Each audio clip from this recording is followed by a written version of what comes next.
15일 오전 8시쯤 정읍시 태인면 왕림교차로에서 25톤 덤프트럭과 1톤 트럭이 부딪혔습니다. 이 사고로 1톤 트럭 50대 운전자와 40대 동승자가 심정지 상태로 병원에 옮겨졌으나 숨졌습니다. 허위사실 공표 혐의로 기소된 서거석 전북교육감 처남에 대한 구속영장이 기각됐습니다.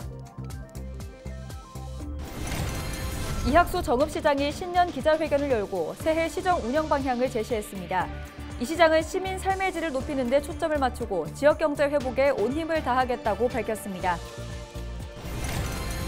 입학생이 없는 전북 지역의 초등학교가 30곳이 넘는 것으로 나타났습니다. 지역별로는 군산 6곳, 임실 5곳, 고창, 익산 각 4곳, 김제 3곳입니다.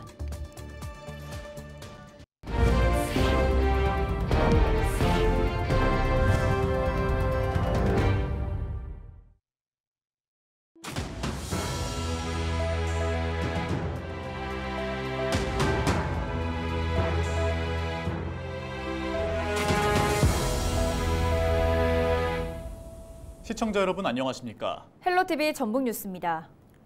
정읍의 한 교차로에서 트럭끼리 충돌해 4명의 사상자가 나왔습니다. 그런데 해당 교차로에선 크고 작은 사고가 꾸준히 발생한 곳인데요.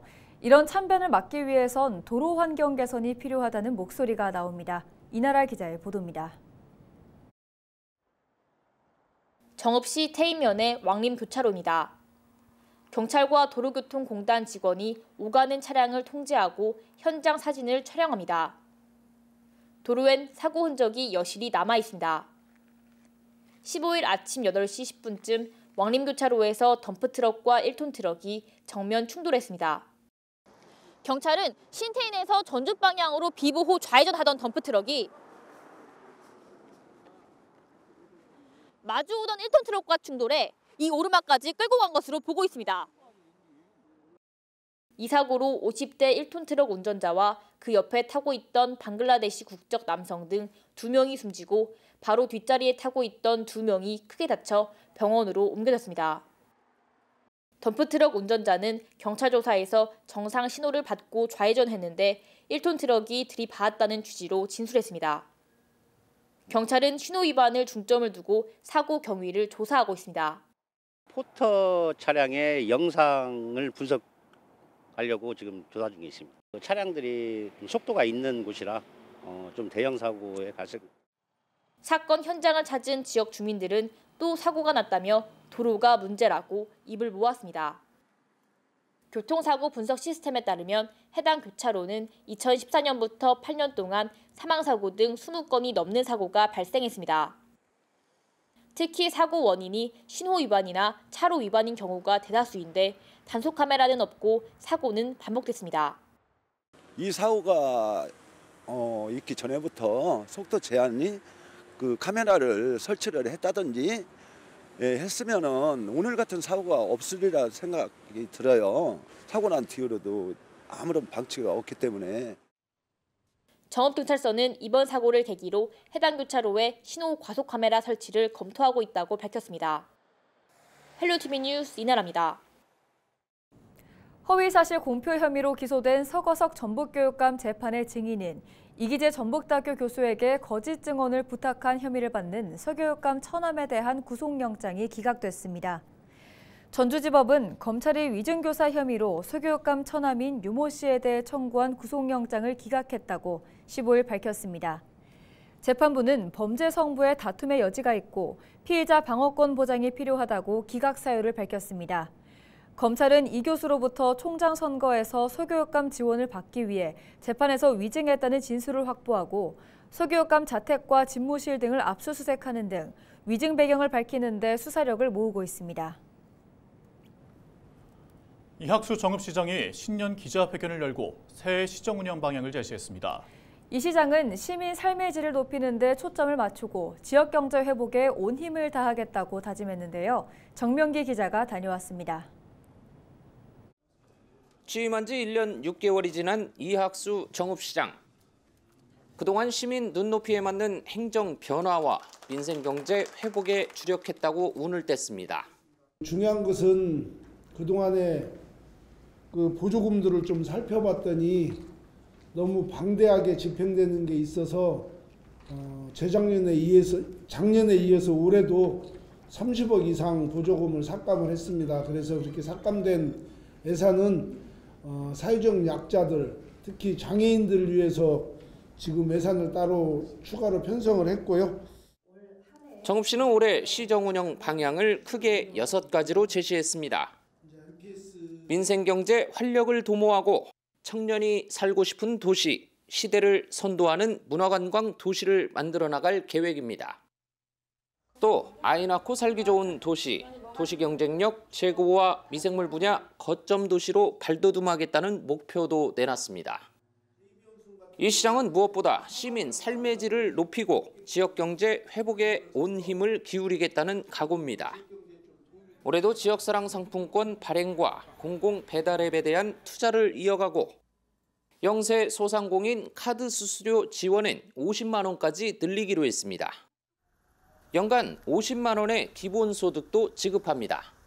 더 중요한 것은 고물가, 고금리, 고환율로 인해서 우리 시민들 또 소상공인들 많은 어려움을 겪고 있고 일자리부터 결혼, 주거 등을 지원하는 청년 정책은 46개로 확대한 가운데 시정 참여를 유도하기 위한 청년 참여 포인트 제도 새로 도입합니다. 어린이 전용병동을 갖춘 서남권 소아 외래진료센터는 내년 운영을 목표로 하고 있고 공공산후 조리원 설립도 속도가 나고 있는 상황. 소아과 의사들이 24시간 상주도 할 것이고 또 새벽이 됐든 낮에가 됐든 우리 정읍의 어린이들 아프면 바로 가서 진료도 받고 입원도 할 수 있어서 정부의 긴축재정 기조에도 불구하고 정읍시의 올해 국가 예산은 5,648억 원으로 전년도보다 170억 원 정도 늘어났고 국민권익위원회의 공공기관 청렴도 종합평가는 전년도보다 무려 3단계 오른 2등급을 달성한 상황. 이 시장은 올해도 혁신과 호응, 소통과 참여, 공정과 신뢰라는 핵심 가치 실현을 위한 도전을 멈추지 않겠다고 강조했습니다. 한편 공직선거법상 허위사실 공표 혐의로 재판에 넘겨진 이 시장의 상고심 판결에 관심이 쏠리는 가운데 이 시장은 임기를 다하는 날까지 취임 초기 초심과 같은 자세로 일관하겠다는 뜻을 밝혔습니다. 헬로티비 뉴스 정명기입니다. 입학생이 없는 전북 지역의 초등학교가 30곳이 넘는 것으로 나타났습니다. 전북도 교육청은 최근 초등학교 예비 소집 결과 입학 예정 학생이 1명도 없는 학교가 32곳에 달했다고 밝혔습니다. 이는 지난 2021년과 2022년 각각 3곳, 작년 20곳에서 크게 늘어난 것으로 도내 415개 학교의 7.7%에 해당합니다. 지역별로는 군산 6곳, 임실 5곳, 고창, 익산 각 4곳, 김제 3곳입니다. 초등학교의 전체 입학생 수도 11,523명으로 작년에 비해 10.7% 감소했습니다. 전북특별자치도 출범을 앞둔 오는 17일 오후부터 서류 발급이 일시 중단됩니다. 전북도는 오는 18일부터 전라북도라는 명칭이 전북특별자치도로 바뀐다고 밝혔습니다. 도내의 각 기관도 전북특별자치도 의회와 전북특별자치도 교육청, 전북특별자치도 경찰청 등 새로운 명칭이 사용됩니다. 이에 따라 행정 시스템 전환 작업을 위해 오는 17일 오후 6시부터 18일 오전 9시까지 각종 민원 서류 발급을 중단한다고 밝혔습니다. 다만 신분증은 기존 곳도 여전히 유효하기 때문에 재발급을 받을 필요는 없다고 전했습니다. 지난해 전북 지역 체불 임금이 400억 원에 달한 것으로 파악됐습니다. 고용노동부 전주지청은 지난해 도내에서 임금 체불을 신고한 근로자는 모두 7,396명으로 액수는 408억 6천만 원에 이른다고 밝혔습니다. 이에 노동부는 다음 달 8일까지 건설 현장을 방문해 기성금 집행 등을 지도할 계획입니다. 또 설날을 앞두고 임금 체불 청산을 위한 집중 지도에 나설 방침입니다.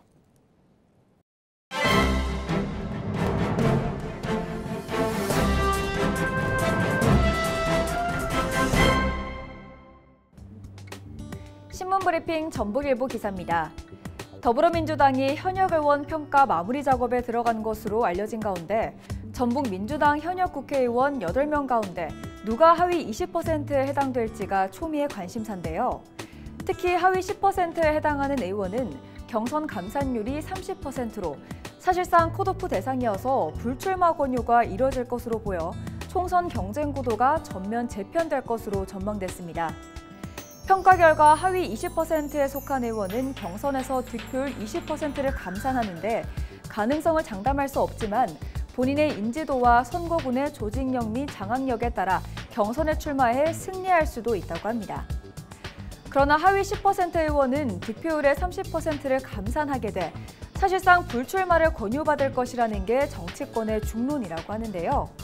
하위 20%는 전북을 포함한 호남, 서울, 경기, 충청 등 권역별로 분류할 때 전북에서는 2명 정도가 포함되지 않겠느냐는 분석이 나오고 있다고 합니다. 전북에서는 이미 특정 의원 이름이 적힌 하위 20% 의원 명단이 나오기도 했지만 이 명단은 모두 가짜뉴스로 밝혀졌다고 합니다.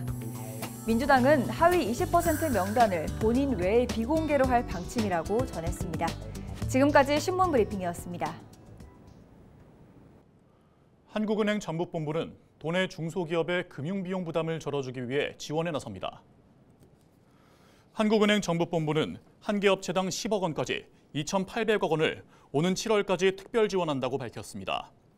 이번 지원은 통화 긴축 기조가 장기간 이어지면서 중소기업의 자금 조달 여건이 어려워지고 있어 선제 지원이 필요하다는 판단에 따른 겁니다. 김관영 전북도지사는 미국 보스턴의 바이오 인프라를 활용하겠다고 밝혔습니다. 김관영 전북지사는 15일 전북도청에서 기자회견을 열고 바이오를 2차 전지, 방위산업 등과 함께 신산업 범주에 넣고 올해 관련 산업을 육성하겠다고 말했습니다. 이를 위해 보스턴의 인프라를 활용할 수 있는 협력 방안을 강구하겠다고 강조했습니다. 김 지사는 미국 출장 기간 한국의 먹거리와 건강식품을 유통하는 홈쇼핑 월드와 100만 달러 규모의 수출 계약을 맺었습니다.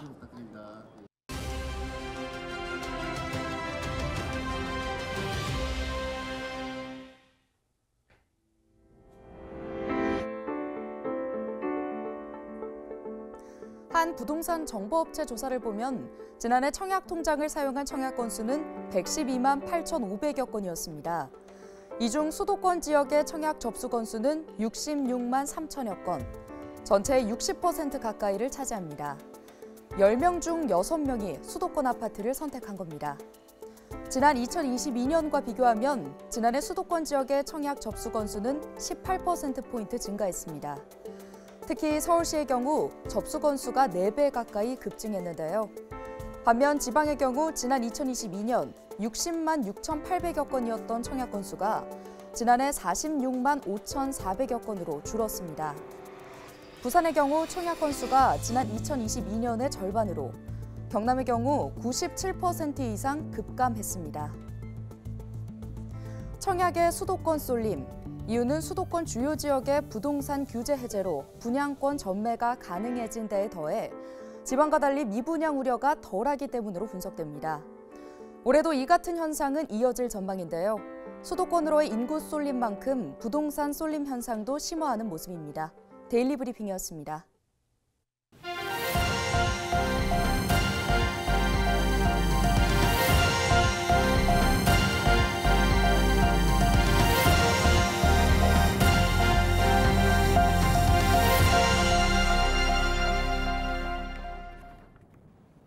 김제소방서가 최근 비닐하우스 화재가 잇따르면서 농가에 각별한 주의를 당부했습니다. 김제소방서는 비닐하우스의 경우 화재에 대단히 취약하고 불이 나면 급격한 연소 확대로 초기 대응이 곤란하다고 밝혔습니다. 특히 비닐하우스가 대체로 좁은 농로 근처에 위치해 소방 차량의 신속한 접근과 소방 활동에 어려움이 많다고 덧붙였습니다. 김현철 서장은 비닐하우스 화재 발생 시 초기에 신속히 진화하기 위해 소화기와 소방용수를 비치하고 유사시 사용할 수 있도록 관리를 철저히 해야 한다고 강조했습니다.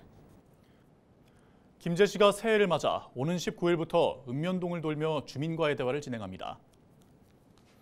정성주 김제시장이 직접 19개의 읍면동을 돌며 올해 시정 설계 방향과 주요 추진 정책을 설명할 예정입니다. 또 주민이 묻고 시장이 답하는 시민과의 대화를 진행한다는 방침입니다. 이상으로 뉴스를 마칩니다. 함께해 주신 여러분 고맙습니다.